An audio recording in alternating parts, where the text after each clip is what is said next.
Bonjour tout le monde. Merci beaucoup d'être présent à ce webinaire pour le secteur veau lourds.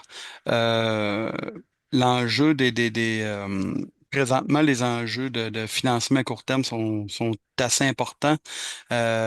Puis on est bien content qu'André Picard et la financière agricole aient pu se porter à notre enjeu qui est très important du financement à court terme. Puis, ils ont des programmes qui peuvent nous aider. Puis que présentement, ben, peut-être que les producteurs sont pas tous à l'affût de ce qui se passe dans les programmes de la financière. André va être là pour discuter avec nous. Merci beaucoup, André, d'être présent. Une très belle initiative. Je vais passer la POC à Cyrine qui va vous mentionner un peu le déroulement du webinaire. Puis, moi, ce que je peux vous dire en terminant, c'est André Picard, qui est avec nous aujourd'hui de la financière, c'est un messager, hein? Il est là pour nous amener présentement comment ils peuvent nous aider de leur côté. Fait que je pense que on peut être content de sa présence aujourd'hui. Merci beaucoup, André. Et que sans plus tarder, donc je repasse la parole à Monsieur Picard. Allez, bienvenue. Merci beaucoup, Cyrine. Tout le monde m'entend bien. Le son est correct. Euh, D'abord, merci beaucoup, Sébastien, pour l'introduction. C'est apprécié. D'abord, je me présente. Je suis André Picard, vice-président à la financière, pour ceux qui ne me connaissent pas. J'ai la chance d'être accompagné là, de notre côté à la financière par deux personnes du réseau régional que sont Myriam Machard et Solange Gagnon, puis deux personnes de mon équipe, là, Karine Guillemette, Marie-Claude Bernard, là, qui travaillent activement avec nous tous les jours dans le financement de l'agriculture. Sébastien, il a fait mention que le secteur du bœuf, notamment, puis on peut le prendre au sens plus large, à la fois les différents types de production, que ce soit veau de lait, veau lourd, Bouvillon, veau d'embauche. On est dans une structure un peu particulière aujourd'hui, au sens que les prix n'ont jamais été aussi hauts que ça, les prix de marché, mais c'est à la fois un avantage et une difficulté, notamment au niveau de l'approvisionnement. C'est pour les producteurs de veau de grain puis de veau de lait, c'est les deux secteurs pour lesquels on se parle ce midi, mais ça ne se limite pas à ces deux secteurs-là. Mon objectif, c'est d'échanger avec vous. D'abord, vous présenter ce que l'on a comme programme à la financière, puis de s'assurer que tout le monde a la même information et que les gens peuvent bénéficier au maximum des avantages de nos programmes. Parce que c'est des programmes qui peuvent être très aidants. Je vais les mentionner. On a quand même une bonne période de temps. Je veux prendre le temps de faire le tour avec vous et puis de répondre à vos questions. Je veux qu'on s'assure qu'au terme de la rencontre, que vous ayez en main les outils nécessaires, à tout le moins l'information pour aller plus loin là, dans vos réflexions et de solutions d'affaires. Ça m'amène à partager mon écran, puis je vais débuter tout de suite avec la présentation. Je vais juste vérifier si tout le monde la voit bien. Pour ceux que je vois, si vous voulez hocher de la tête. Parfait. La présentation, comme c'était mentionné par Cyrine, elle est enregistrée, donc ce sera possible pour vos collègues producteurs d'y avoir accès ou de revisionner des fois des éléments de présentation pour lesquels vous souhaitez un éclaircissement. Euh, je présente d'abord certains éléments de contexte qui sont importants pour nous situer. Je sais que j'apprends pas grand-chose à bien du monde là, par rapport à ces éléments-là. Par contre, c'est important de les rappeler. Euh, on se situe où au Québec par rapport à la production de veau de grain, veau de lait? Bon, on le voit, c'est 75 000 à peu près veau de grain produits, 59 000 veaux de lait, ce qui fait 134 000 petits veaux laitiers en acquisition, à tout le moins enlevant la mortalité et ainsi de suite, là. Concrètement, ça ressemble à ça. Et là, on peut se poser la question, pourquoi qu'il y a une pression si forte sur le prix du petit veau laitier qui viennent approvisionner vos élevages. On sait qu'il y a à peu près 360 000 vaches laitières. Je disais l'autre jour 400 000, mais c'est plus autour de 360 000. On me mentionnait du côté des PBQ qu'il y a environ 20 000 petits veaux laitiers qui proviennent des maritimes, qui arrivent sur le marché du Québec. Donc, ça fait un volume qui est entre 380 et 400 000 veaux annuellement qui sont disponibles. On sait que le secteur laitier, pour assurer son renouvellement de troupeau, c'est environ 40 à 50 %. Donc, ça rend disponible sur le marché un certain volume. Normalement, ce marché-là devrait couvrir les besoins en production veau de grain, en approvisionnement veau de grain, veau de lait. Sauf que on a vu apparaître une tendance dans les dernières années où ça devient intéressant de faire des croisements avec des types à bœuf pour répondre à une demande. Là, ben, ce qu'on s'aperçoit, c'est qu'il y a une demande qui est très forte là, au niveau du petit veau laitier du côté de l'Ouest canadien et des États-Unis notamment.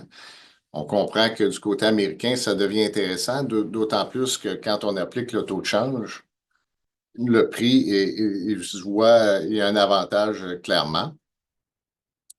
Ce qui fait en sorte que le prix du petit veau laitier, on a vu dans les dernières années qu'il est passé de près de 2 la livre à au-dessus de 12 la livre, puis on peut même en ajouter pour ce qui est des veaux croisés.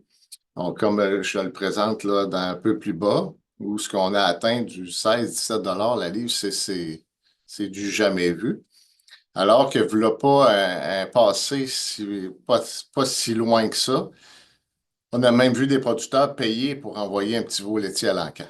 Donc là, je veux dire, ça jette une douche d'eau froide assez importante pour ceux qui ont à acquérir les petits veaux laitiers. Par contre, pour le producteur laitier qui a écoulé ça sur le marché, ben, il se voit un avantage là, qui est drôlement intéressant. En contrepartie, actuellement, on peut voir une tendance à la baisse au niveau des dépenses d'alimentation, le prix des grains. Les futurs du côté américain sont très forts, les prévisions de récolte sont très bonnes, ce qui fait qu'on a vu à la baisse là, une pression à la baisse sur le prix des grains.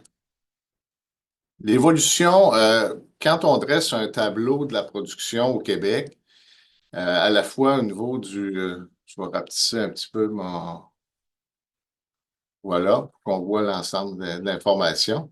Quand on jette un regard sur l'évolution de la production de veau de lait, de veau de grain, de veau laitier au Québec, les conclusions, c'est que le veau de lait, on sait que suite au retrait de la SRA, il y a eu une pression à la baisse, donc il y a moins de production qui se fait. Par contre, la production de veau de grain connu des années de croissance, mais ce qu'on peut dire de façon générale, c'est une certaine stabilité. Par contre, le nombre de petits veaux laitiers, bien, on voit une tendance à la hausse parce que la demande, elle est très forte. Maintenant, au niveau quelques données d'assurance, quand on regarde quelle est l'évolution du nombre d'adhérents et de veaux de grains assurés, on voit un léger écart entre le nombre de veaux de grains produits au Québec versus le nombre de veaux assurés. Et cet écart-là, ce que j'ai compris, là, c'est que s'expliquait là, par notamment les veaux plus lourds, puis les élevages, là, dans certains cas, qui n'auraient pas le minimum assurable. Par contre, il y a quand même une certaine tendance là, qui amène une certaine stabilité. Ce qu'on constate, par contre, c'est que il ne se fait pas moins de veaux de grains au Québec, mais il se fait par moins de producteurs. Ça, on le voit là, à même là, la courbe là, en vert là, qui est le nombre d'adhérents. Maintenant, au niveau de l'évolution du prix des veaux de lait, de grains, des petits veaux laitiers, on voit que, bon, là, on l'exprime le prix au niveau du veau de lait et du veau de grain en livres carcasse à tenir en prendre en compte là, dans notre analyse versus le petit veau laitier qui, lui, est exprimé en dollars la livre poids vif. Et vous voyez qu'il y a toute qu'une différence là, entre les prix 2025, bien que à la fois dans le veau de lait et dans le veau de grain, on est face à une certaine croissance, une stabilité dans la croissance du prix. Et dans le veau laitier, une explosion du prix. Ça fait que c'est ce qui crée l'écart. Puis quand Sébastien, on avait des discussions, ce qu'on se dit, ben, ça devient difficile pour nos producteurs de veau de grain de combler cet écart-là de prix, juste au niveau de l'approvisionnement, parce que c'est 400-500 $. Je ne veux pas amener des chiffres là, qui ne sont pas réels, mais je pense que c'est autour de ça, de plus, là, qu'il faut supporter au niveau de l'acquisition du petit veau. Donc, bon, on peut se poser la question, normalement, on va le voir à la page suivante, normalement, on devrait transférer ce coût-là à travers le coût de production, puis par effet de conséquence, espérer obtenir un prix de vente à la ferme qui prend en compte cette augmentation-là du coût. Et ce qu'on me partageait, c'est que ben, c'est difficile au niveau de passer cette augmentation de prix-là au niveau des abattoirs, au niveau de la distribution aux consommateurs, parce que quand on dépasse un certain niveau, ben, on rentre dans un marché de substitution où on va aller s'approvisionner sur d'autres marchés à des prix moins hauts. Donc, il y a comme une limite à transférer l'augmentation du prix du petit veau laitier dans le produit final, veau de grain, veau de lait. Bon, c'est ce qui nous amène le deuxième point de l'enjeu. Puis l'accès, le premier élément, ben, c'est l'accès au financement pour l'achat du petit veau laitier. On comprend que les autres facteurs de production, globalement, sont restés assez stables. J'expliquais qu'au niveau du coût d'alimentation, au niveau du veau de grain, le prix des grains est quand même en tendance baissière. Donc ça devient une réalité intéressante. Puis on sait que du côté de l'achat, ben, on est en relation d'affaires avec deux principaux acheteurs au Québec. Maintenant, l'évolution du prix d'achat et du prix de vente des veaux. Encore là, on présente le veau de lait, veau de grain en livres carcasse. On voit les courbes là, depuis 2021 aller jusqu'à 2025, alors que le veau laitier, on voit nettement un écart là, qui s'agrandit là, depuis 2023 de façon plutôt importante. Puis là, on constate en 2025, là, c'est un petit peu l'explosion des prix. Est-ce que ce sera ça pour le futur? On ne le sait pas, mais actuellement, c'est les constats. Alors que du côté du bouvillon, à titre indicatif, et du veau d'embauche, on voit une certaine corrélation au niveau de l'évolution des prix. Maintenant, on a dressé le portrait de la situation, un petit peu du marché, du contexte. Qu'est-ce que nous, on peut faire à la financière agricole pour supporter notre clientèle dans la production bovine? Vous savez, on couvre l'entièreté des secteurs de production au Québec. Aujourd'hui, on se concentre sur le secteur bovin. Euh, Puis, comme on le sait, le secteur bovin, puis je vais le présenter un petit peu dans le programme Investissement Croissance. C'est un secteur qui est important pour nous.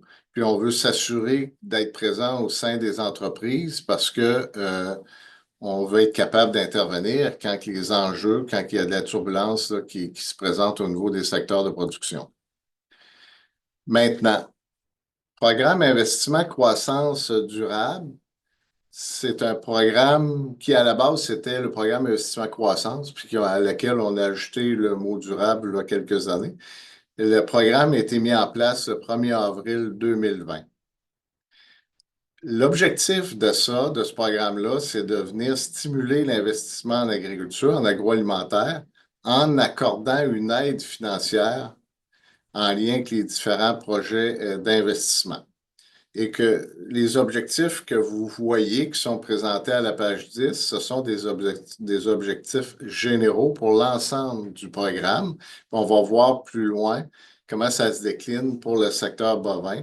Mais évidemment, la majeure partie de nos interventions, de façon générale, c'est pour améliorer la rentabilité, soit par l'augmentation de volume de production ou la diversification de l'entreprise.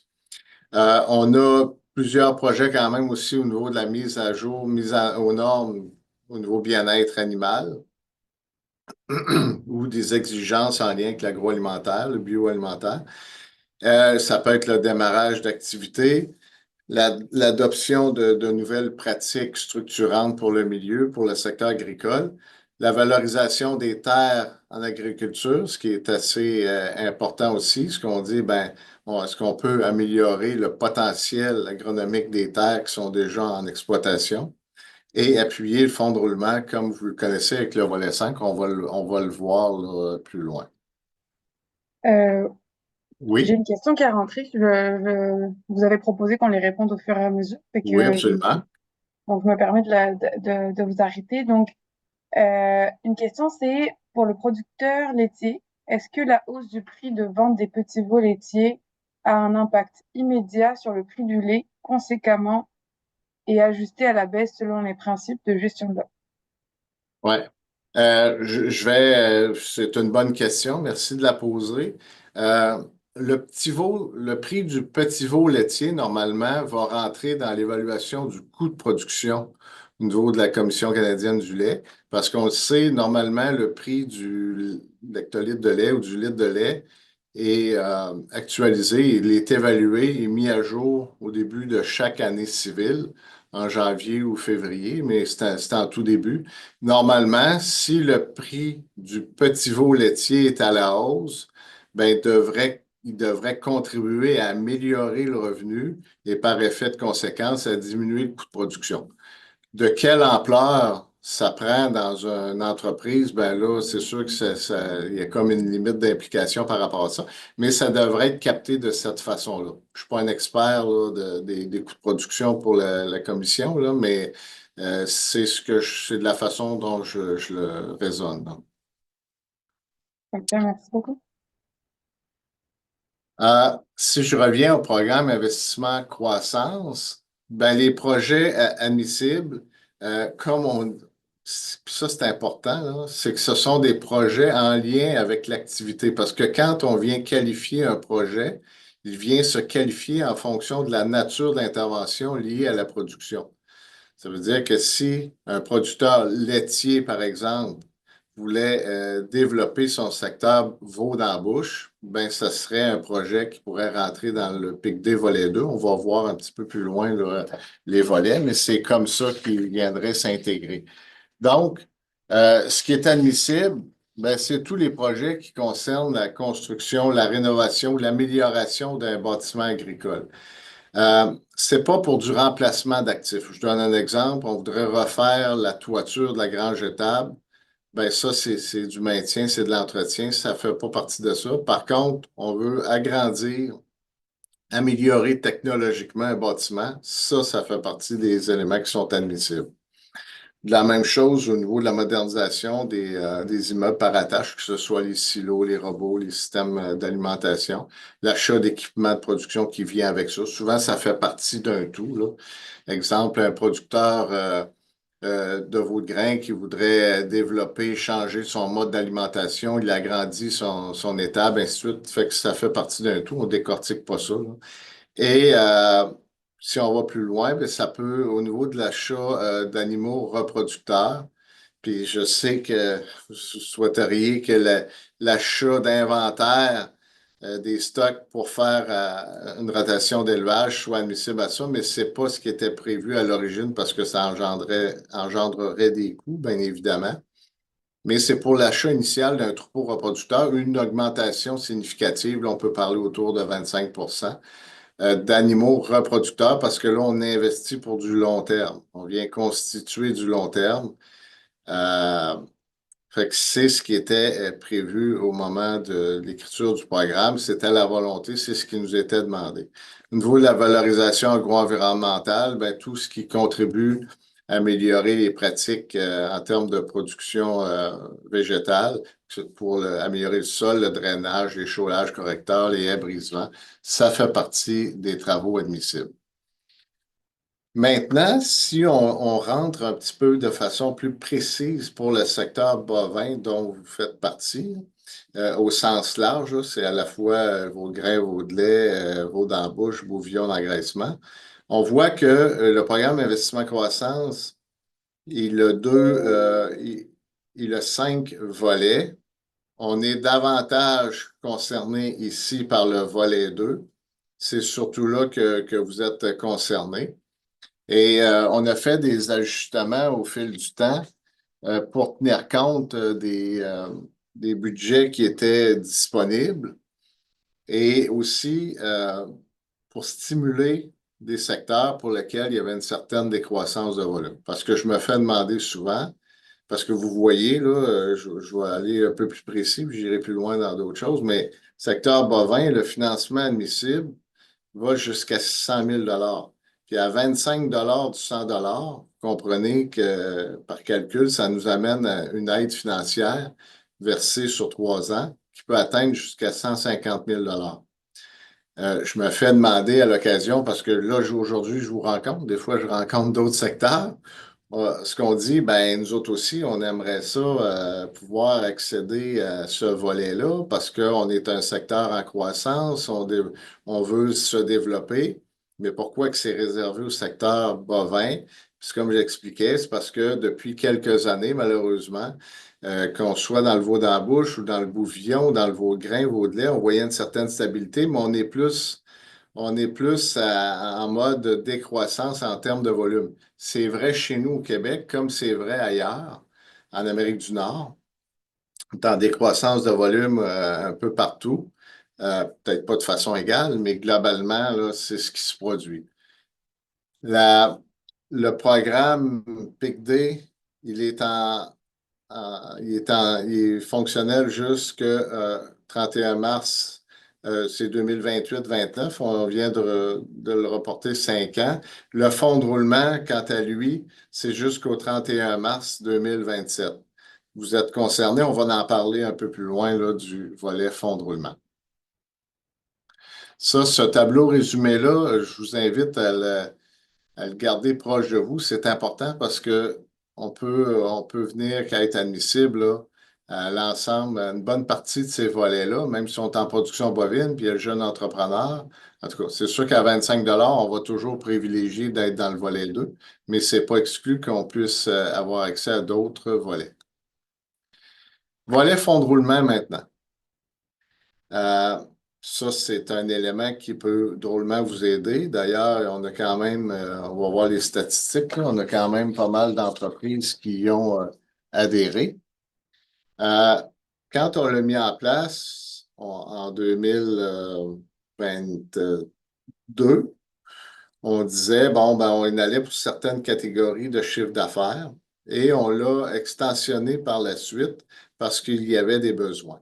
De telle sorte qu'on peut consentir des prêts fonds de roulement pour des montants de 50 000 jusqu'à 300 000. Mais des prêts fonds de roulement aux entreprises, là, on n'a pas inventé ça avec le prêt fonds de roulement. On en faisait à toutes les années quand on accompagne une entreprise qui est en démarrage, en développement d'affaires, des besoins de fonds de roulement, ils étaient là quand même. La particularité, c'est qu'à travers le programme Prêt Fonds de roulement, ben, il est assujetti à une aide financière qui est intéressante, là, qui atteint 25 Ça veut dire que pour une entreprise là, qui obtient un prêt de fonds de roulement de 200 000 il y a une aide financière de 50 000 qui est applicable. Et cette aide-là, elle est déboursée sur 3 ans. On peut dire que ça correspond à peu près à supporter là, les frais d'intérêt pour cette période-là. Euh, Peut-être un élément avant d'aller à la suivante, c'est que ce prêt-là est remboursable sur 10 ans, mais il est assujetti pour les 3 premières années à un congé de capital. Fait que l'entreprise n'a pas à rembourser le capital pour les 3 premières années, puis compte tenu de l'admissibilité, la qualification à l'aide financière peut bénéficier de cette aide-là qui correspond à peu près à un montant équivalent à l'intérêt. Évidemment, il y a des critères d'admissibilité. On a fait là, au-dessus de près de 4 000 prêts fonds de roulement au fil du temps. On parle de 19 000 entreprises au Québec. Nous, à la financière, on est en relation d'affaires avec 12 000 clients pour un encours de prêt de 7 milliards à peu près. Mais il y a quand même certains critères. Les fonds ne sont pas illimités, hein. Et c'est que l'entreprise doit présenter une perspective raisonnable de rentabilité et de viabilité financière. Autrement dit, une entreprise qui est en situation de recouvrement, lorsque les procédures sont prises par une institution financière, ben, ça serait juste de passer de l'argent pour mettre ça dans d'autres choses qui serviraient d'aucune façon au producteur. Il y avait deux principaux critères également, c'est de présenter un excédent monétaire négatif sur un exercice financier, puis un fonds de roulement qui est négatif. Et que l'entreprise fait en sorte de s'assurer d'utiliser, de mettre à profit pour son entreprise des outils de gestion de risque. Parce qu'il y a une relation directe. On peut aider une entreprise qui est en difficulté, mais les programmes d'assurance, de sécurité de revenus sont aussi importants pour venir contribuer à aider l'entreprise. À quoi peut servir ce prêt fonds de roulement en termes d'admissibilité? Mais d'abord, ce sont toutes les entreprises au Québec qui sont en exploitation agricole qui sont admissibles. Ça, on peut l'appliquer pour le fonds de roulement en réduction de la marge de crédit des comptes fournisseurs. Ça peut être pour constituer une différence de besoins en termes de marge de crédit versus les besoins financiers. Ben, comme je mentionnais, il y a d'abord un congé de capital pour les 3 premières années et un amortissement qui est prévu sur une période de 10 ans. Cette page-là, elle est très importante parce qu'on vient, on vient préciser pour ce qui est des conditions. Parce qu'à la base, le prêt fonds de roulement, quand on l'a mis en place, c'était assujetti au respect du fonds, de respecter les règles d'admissibilité qui étaient l'excédent monétaire négatif puis le ratio de fonds de roulement inférieur à 1 ou un fonds de roulement négatif. En 2023, on a fait la modification. On dit, regardez, on va consentir le prêt fonds de roulement, puis l'entreprise aura l'opportunité de venir se qualifier aux avantages de l'aide financière. Et en 2023, je me rappelle particulièrement parce que du côté acéricole, par exemple, il y avait eu, l'année 22 avait été excellente, mais en 2023, l'année de récolte était beaucoup moins bonne. Par contre, les producteurs avaient des états financiers de 22, donc ils ne pouvaient pas se qualifier. Puis vous vivez un petit peu le même contexte là, au niveau du bœuf, là. Donc, ce qu'on dit, on va faire le fonds de roulement. Par contre, l'entreprise va avoir jusqu'au 31 mars 27, parce qu'on a prolongé de 2 ans au 31 mars 25, il y a eu une prolongation de 2 ans jusqu'au 31 mars 27 pour venir qualifier à l'aide financière. Puis là, on travaille sur la base des états financiers produits et puis sur la confirmation de l'adhésion au programme d'assurance. Donc, autrement dit, je prends un peu plus de temps, mais il est important ce bout-là. Une entreprise, d'exemple dans le Vaudgrain, pourrait être venue nous voir le 1er janvier 2025 avec des états financiers qui ne présentent pas un fonds de roulement négatif ou l'excédent monétaire, mais elle obtient son prêt de fonds de roulement si elle respecte les critères. Et par la suite, elle peut redéposer d'autres années financières subséquentes pour venir se qualifier à l'aide financière. N'oublions pas, l'entreprise peut bénéficier à ce moment-là tout de suite du prêt fonds de roulement. Comment on procède? Et pour plusieurs, c'est déjà connu. Vous communiquez avec votre centre de service au niveau régional. Vous procédez à la demande. À travers le traitement, nous, le constat, c'est qu'il y a 55% à peu près des traitements qui sont plutôt rapides parce que c'est pas très complexe à traiter. Par contre, il arrive qu'à l'occasion, ça peut être plus long. Puis on l'explique, là, c'est qu'il y a certains éléments de contexte où dans certains cas, il y a d'autres besoins financiers qui sont exprimés.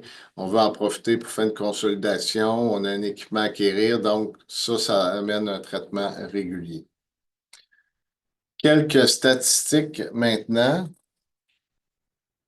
Vous voyez, puis je vais présenter, là, je le présente pour l'ensemble des projets au niveau du programme investissement croissance pour le secteur bovin.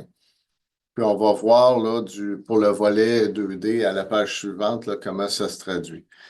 Essentiellement, puis là, les détails, comme vous le voyez, les détails des volets, ben, c'était présenté à la page 12. Fait que si on veut se référer, là, on peut faire le lien avec le détail qui était exprimé à la page 12. Pour le secteur bovin, Puis on met la note, là, c'est le Bourguignon, Vaudembouche, Vaudgrain, Vaudelet. Il y a au-dessus de 1100 projets qui ont été acceptés pour un montant admissible de près de 100 millions. C'est quand même pas mal d'argent. Et avec un résultat de 17 millions en aide financière. Puis là, on voit la ventilation là, selon les volets 1, 2. Puis, quand on a mis en place le volet 2D durable, on se rappelle, c'est pour un montant admissible de 600 000 mais c'est 360 projets.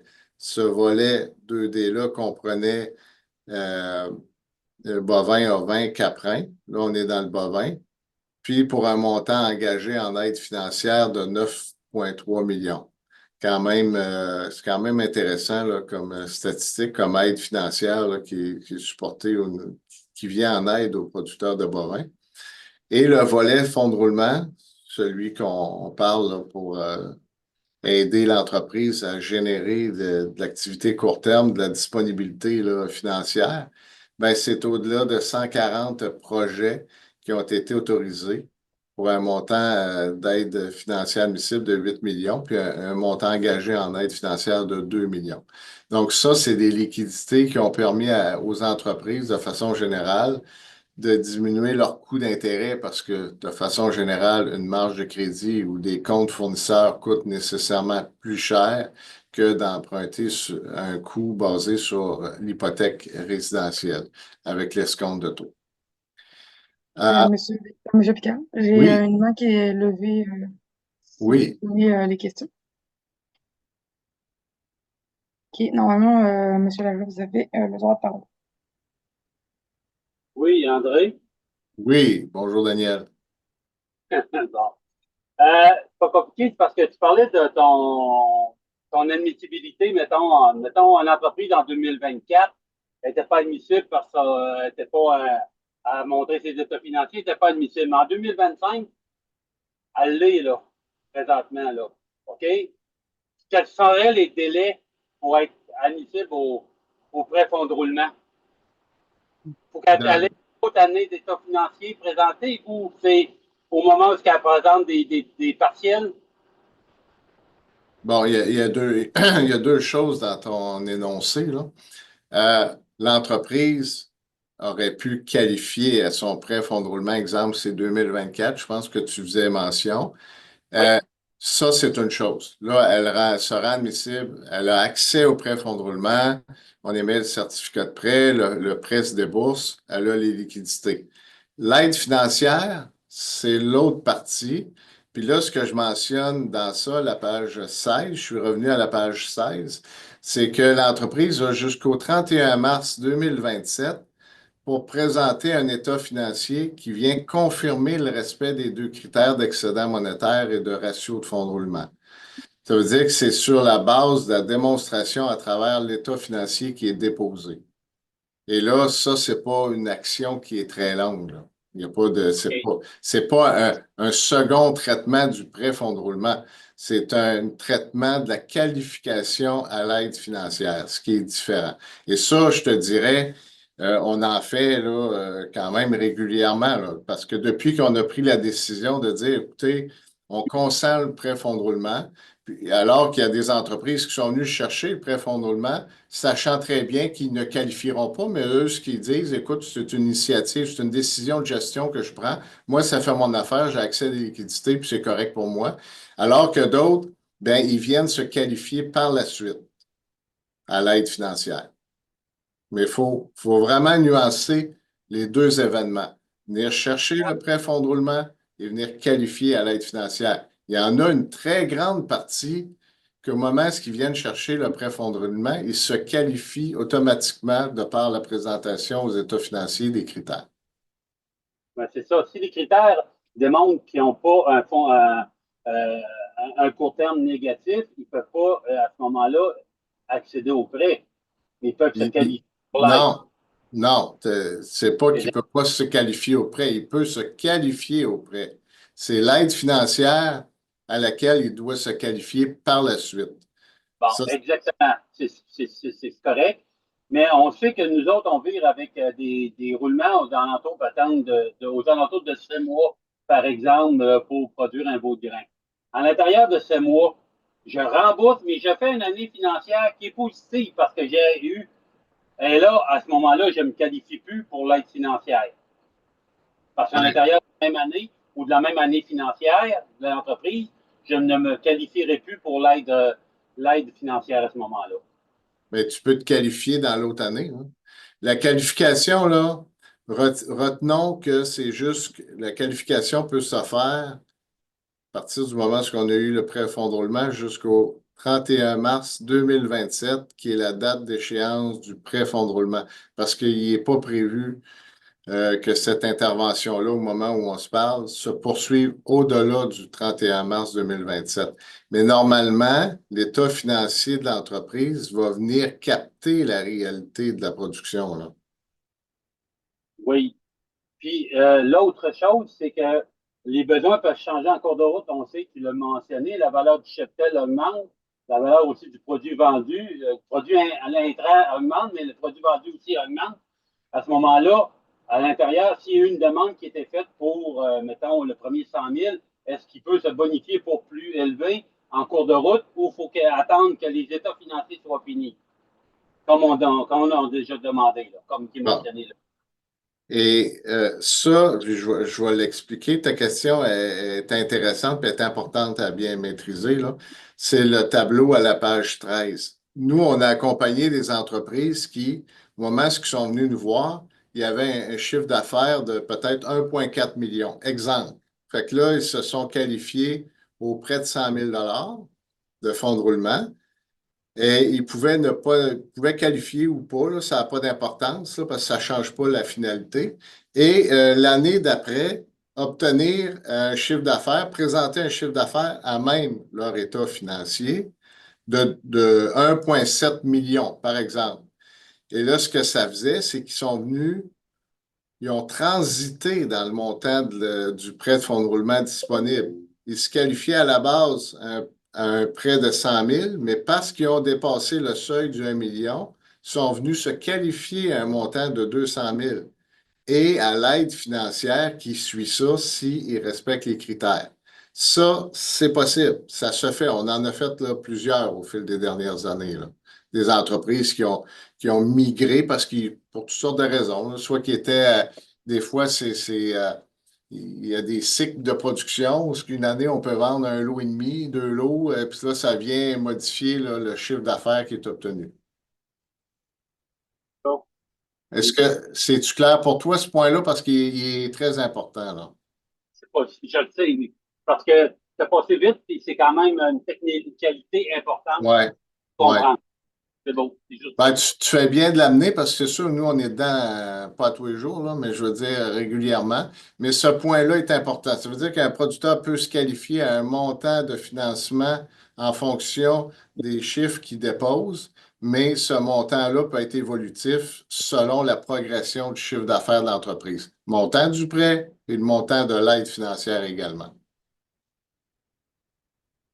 Parfait, merci. Bienvenue. S'il y a d'autres questions par rapport à ça, vous n'hésitez pas, parce que ce bout-là, il est assez fondamental. Là, j'étais rendu au niveau des statistiques, ça, j'en ai parlé. Au niveau du PICD volet 2, là, les secteurs de production, comme je mentionnais, ça couvre le bovin, l'ovin et le caprin. Mais vous voyez que le secteur bovin, là, ben, selon la représentativité aussi des entreprises au Québec, tire une plus grande part là, des montants demandés au niveau du financement puis des aides financières.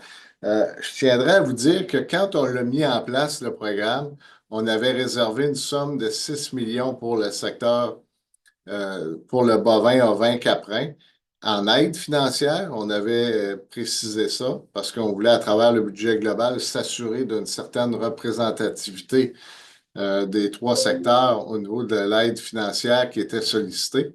Et là, on s'aperçoit qu'au 6 juillet, c'est tout récent, là, on a au-dessus de 15 millions, fait qu'on a plus que doublé notre intervention en termes d'aide financière pour aider les trois secteurs, dont majoritairement là, une part importante, on le voit, là, près de 11 millions de dollars là, pour le secteur du bovin. Maintenant, les objectifs qui sont pour lesquels souvent on applique là, au programme investissement croissance, qu'on sollicite du financement. Mais ce qu'on voit, c'est majoritairement, c'est pour une augmentation du volume de production. Malgré la baisse globale, mais il y a quand même eu des entreprises là, qui ont augmenté leur cheptel. Beaucoup, c'est pour la rentabilité, puis vous voyez là, de façon dégressive les autres volets pour lesquels on est interpellé. Une donnée aussi qui peut vous intéresser, c'est qu'à 1er juillet, 30 juin, pour le secteur bovin, on a fait au-dessus de 218 garanties là, de prêts fonds de roulement pour un montant de 18,3 millions en liquidité. Il y en a 144 qui ont été confirmés. Donc, la différence des deux, entre mon 218 et 144, c'est ce qu'on mentionnait tout à l'heure. C'est des entreprises qui ont appliqué pour le prêt fonds de roulement, ils l'ont obtenu. Puis là, sont plus à l'étape là, de démontrer là, que, à travers leur état financier, que les critères d'excédent monétaire et de fonds de roulement sont rencontrés. Mais c'est quand même des aides là, financières pour ces 144-là d'au-dessus de 2 millions là, qui se versent là, sur la période de 3 ans. Je vous ai parlé du financement en lien avec les investissements. On a mis dans ça le programme investissement croissance durable, dont le volet 5 pour le volet prêt fonds de roulement. Maintenant, je vous amène dans une autre forme parce que, comme Sébastien disait au départ, l'idée, c'est de s'assurer que on ait connaissance des outils qui sont possibles, avec lesquels on peut travailler pour aider l'entreprise. Nous, on peut faire l'ouverture de crédit. On n'en fait pas tant au Québec parce que de façon générale, les ouvertures de crédit, les marges de crédit sont consenties par les institutions financières, mais il arrive que l'on en fasse pour toutes sortes de raisons. Les principaux secteurs que l'on couvre avec les besoins d'ouverture de crédit sont le secteur bovin et le secteur ovin. Le produit comme tel, c'est un montant maximum d'intervention qui peut être à 500 000 puis le taux chargé, c'est un taux qui est déjà fixé d'avance. C'est le prime taux préférentiel plus 1%. Donc, il varie selon la majoration du taux directeur. Et règle générale, vous allez me dire peut-être 500 000, c'est sûr que si on est dans le veau de grain, veau de lait, veau d'embauche, ça peut probablement répondre à une bonne partie des besoins. Si on est dans un parquet d'engraissement, c'est clair que les besoins sont nettement supérieurs à ça. Mais de façon générale, ce qui peut être fait, c'est que c'est en complémentarité d'une marge de crédit qui a été consentie par l'institution financière. Tout le monde qui est en affaires au Québec en production, nous, on intervient sous forme de garantie de prêt, mais ils font affaire avec une institution financière. Et c'est souvent le cas là, où on peut agir en partenariat, en complémentarité avec une institution financière dans les secteurs de production. Vous voyez, actuellement, on a 16 ouvertures de crédit actives dans le secteur du bovin. On en a plus que ça au Québec, mais c'est environ 16 là, qui sont actives dans le secteur bovin. Un autre programme aussi en complémentarité, c'est le programme des PPA, comme communément appelé, avec Agroalimentaire Canada, programme des paiements anticipés qui permet d'accéder à des liquidités vraiment à faible coût parce que cette année, bon, ça je disais l'autre jour, le montant, on l'apprend en début d'année ou un peu plus tard. Cette année, c'est 250 000 qui peut être consenti sans intérêt. Évidemment, ils ont leurs critères, ils ont leurs conditions. Et de façon générale, c'est en complémentarité aussi avec la marge de crédit autonome. Et 250 000 sans intérêt, ça fait, ben, si on dit que le taux est à 10 c'est trop haut, là, ça ferait 25 000, mais si on coupe, ben, ça peut être une aide là, à l'entreprise entre 15 et 20 000 selon les circonstances pour un montant de 250 000. C'est quand même significatif en termes d'aide pour supporter l'entreprise au niveau du besoin de court terme. Puis, je l'amène parce que c'est souvent un effet combiner des programmes d'aide qui peuvent aider au final le plus l'entreprise. Puis on met la référence là, pour vérifier là, le fonctionnement ou les personnes à contacter pour ça. Au niveau de l'accompagnement clientèle, bien, ce que je vous invite, c'est de rencontrer, communiquer avec nos gens des centres de services, exprimer besoin, et de voir avec eux quelle serait la solution la plus appropriée là, pour l'entreprise en termes d'aide ou d'accompagnement. Fait que pour ma part, ça ferait, on a fait un bon tour de roue.